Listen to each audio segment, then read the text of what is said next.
ইসলামী ছাত্র শিবিরের কেন্দ্রীয় সভাপতি, প্রথম যিনি কেন্দ্রীয় সভাপতি ইসলামী ছাত্র শিবির, যার হাত ধরে প্রতিষ্ঠা হয়েছে, শহীদ মীর কাসেম আলী। ওনার নাম কি আপনারা জানেন? শহীদ মীর কাসেম আলী, তিনি 1977 সালে 6 ফেব্রুয়ারি ইসলামী ছাত্র শিবির প্রতিষ্ঠা করেন। দেখেন একজন মানুষ চাইলে কত কাজ করতে পারে। তিনি ইসলামী ছাত্র শিবিরের মতো এত বড় একটা সংগঠন প্রতিষ্ঠা করেছেন, সংগঠন প্রতিষ্ঠা করে সারা বাংলাদেশব্যাপী এই সংগঠনকে ছড়িয়ে দিয়েছেন। এবং এই সংগঠন গত প্রতিষ্ঠার পর থেকে এদেশের সৎ দক্ষ আদর্শ দেশপ্রেমিক নাগরিক তৈরি করার জন্য কাজ করে আসছে। দেশের সকল অন্যায় অবিচারের বিরুদ্ধে সবসময় ইসলামী ছাত্র শিবিরের প্রতিটি কর্মী কথা বলে আসছে এবং আগামীর বাংলাদেশের নেতৃত্ব তৈরির জন্য কাজ করে আসছে, আগামীর প্রজন্ম তৈরি করার জন্য কাজ করে আসছে। এই শহীদ মীর কাসেম আলী ইসলামী ছাত্র শিবিরের দায়িত্ব শেষ করার পরে তিনি এই সমাজে এমন এমন কাজ করছে যেটা পুরো সমাজকে আলোড়িত করেছে। তিনি আজকের যে ইসলামী ব্যাংক আপনারা দেখতে পান, এই ইসলামী ব্যাংকের অন্যতম তিনি ফাউন্ডার ছিল। ওনার হাত ধরে এই যে ব্যাংকিং ব্যবস্থার যে একটা বিপ্লব হওয়া, সেটা শহীদ মীর কাসেম আলীর হাত ধরে হয়েছিল। বাংলাদেশে যে অসংখ্য প্রাইভেট প্রতিষ্ঠান দেখতে পান, এই প্রাইভেট প্রতিষ্ঠানগুলো যে এক্সপ্লোর করা, সেগুলো মীর কাসেম আলী ভাইয়ের হাত ধরে তৈরি হয়েছে।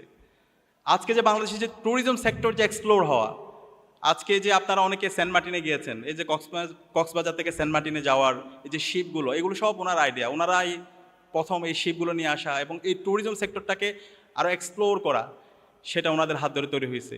আজকে যে ইবনে সিনা হাসপাতাল দেখতে পান এবং অসংখ্য এরকম প্রাইভেট হাসপাতাল, সেগুলো ওনাদের হাত ধরে তৈরি হয়েছে। আজকে যে আপনার অনেকগুলো শিক্ষা প্রতিষ্ঠান, প্রাইভেট বিশ্ববিদ্যালয়, স্কুল, কলেজ, এই প্রতিষ্ঠানগুলো ওনাদের হাত ধরে তৈরি হয়েছে। এবং সারা বিশ্বের যত ধরনের বড় বড় থিঙ্ক ট্যাঙ্ক প্রতিষ্ঠানগুলো আছে এবং বাংলাদেশে যে বড় বড় থিঙ্ক ট্যাঙ্ক প্রতিষ্ঠানগুলো আছে, সেগুলো শহীদ মীর কাসেম আলী ভাইদের হাত ধরে তৈরি হয়েছে। এবং একই সাথে আপনি যদি পার্বত্য এলাকায় যান, সেটা খাগড়াছড়িতে যান, রাঙ্গামাটিতে যান, বান্দরবনে যান, ওই এলাকার দুর্গম এলাকার যারা উপজাতি আছে, চাকমা, মারমা, ত্রিপুরা, রাকায়ন, ওই মানুষদের জন্য ওনারা কাজ করে গেছে।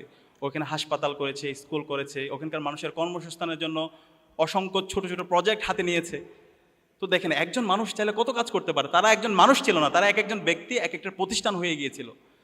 এবং সারা জীবন দেশের স্বাধীনতা, সার্বভৌমত্ব, অখণ্ডতার জন্য ওনারা কাজ করে গিয়েছে। এবং বিগত ফ্যাসিস্ট খনি হাসিনা ওনাদেরকে যখন দেখছে তারা দেশের স্বাধীনতা, সার্বভৌমত্ব, অখণ্ডতার প্রশ্নে আপোষহীন এবং আগামীর প্রজন্ম তৈরি করার জন্য তারা সবসময় কাজ করে যাচ্ছে, সুতরাং তাদেরকে হত্যা করতে হবে। তাদের বিরুদ্ধে মিথ্যা প্রপাগান্ডা, মিথ্যা অভিযোগ নিয়ে এসে শহীদ মীর কাসেম আলীকে অন্যায়ভাবে শহীদ করা হয়, ফাঁসি দেওয়া হয়।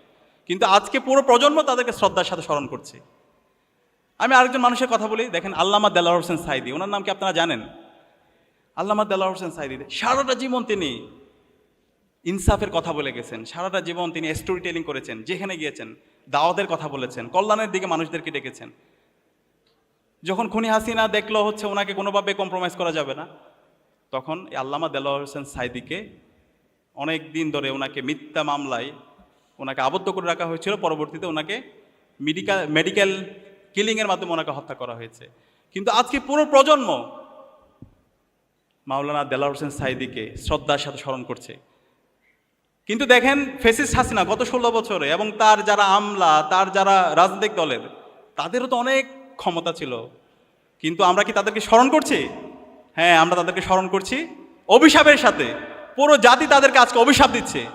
তারা আমাদের এই দেশকে একটা জাহান্নাম বানিয়েছিল, বাংলাদেশের সকল সম্ভাবনাকে নষ্ট করে দিয়েছে, আমাদের হাজার হাজার কোটি টাকা এখান থেকে লোপাট করেছে। বাংলাদেশের পুরো প্রজন্মকে তারা তাদের নৈতিক অধপতনের জন্য যত ধরনের আয়োজন দরকার সেই আয়োজনগুলো তারা করেছিল। এবং এই জুলাইয়ে আমাদের 2000 অধিক ভাই বোনদেরকে শহীদ করেছে, 40,000 আমাদের ভাই বোন পঙ্গু হয়েছে এবং এক পর্যায়ে দেশ থেকে পালিয়েছে এবং পুরো জাতি তাদেরকে অভিশাপ দিচ্ছে। তো সুতরাং এতগুলো কথা বলার মূল কারণ হচ্ছে, প্রিয় কৃতি শিক্ষার্থী ভাই এবং বোনেরা, আমরা যতদিন বাঁচব ততদিন এই সমাজের আমরা কল্যাণের কারণ হব, সোর্স অফ বেনিফিটের কারণ হব, সোর্স অফ গুড ডিডসের কারণ হব। আমরা কি পারবো? ইনশাল্লাহ আমাদের এই সমাজে বেঁচে থাকাটা কল্যাণের কারণ হবে। আমাদের এই সমাজে বেঁচে থাকার মাধ্যমে মানুষ অনেক অনেক কল্যাণ পাবে, সদকা জারিয়ার কারণ হবো। আমরা চলে যাব, কিন্তু আমাদের পরবর্তী প্রজন্ম আমাদেরকে শ্রদ্ধার সাথে স্মরণ করবে। আমরা এমন এমন কাজ করে যাব। এই জন্য আল্লাহ তাআলা আমাদেরকে এই দুনিয়ায় পাঠিয়েছেন। আমাদের দুনিয়ায় পাঠানোর মূল উদ্দেশ্য হচ্ছে এটাই, মানুষের জন্য কাজ করে যাওয়া, মানবতার জন্য কাজ করে যাওয়া, সদকা জারিয়ার কাজ করে যাওয়া। তো সেই কারণে আজকে আমরা যারা উত্তীর্ণ হয়েছি, সামনে আমরা এখান থেকে অনেকে বিশ্ববিদ্যালয়ের শিক্ষক হব, সরকারি আমলা হব, রাজনীতিবিদ হব, ডাক্তার হব। আমি যাই হই না কেন, আমার নিয়ত থাকবে আমি যাই হই আমি সবসময় মানবতার কল্যাণ করব, আমি এই জাতির কল্যাণ করব, আমি দেশের স্বাধীনতা, সার্বভৌমত্ব, অখণ্ডতার জন্য আমি আজীবন কাজ করে যাব। এইভাবে যদি আপনি নিয়ত করতে পারেন, আপনার নিয়তটা যদি পরিশুদ্ধ হয়, তাহলে আপনি যাই করেন, আপনি সফল হন আর না হন, কিন্তু আল্লাহ তাআলা আপনার এই যে নিয়াত, আপনার যে source of good deed, source of বেনিফিটের যে নিয়াত, সেটাকে আল্লাহ তাআলা কবুল করে নেবে। আমরা কি পারবো ইনশাআল্লাহ? ইনশাআল্লাহ।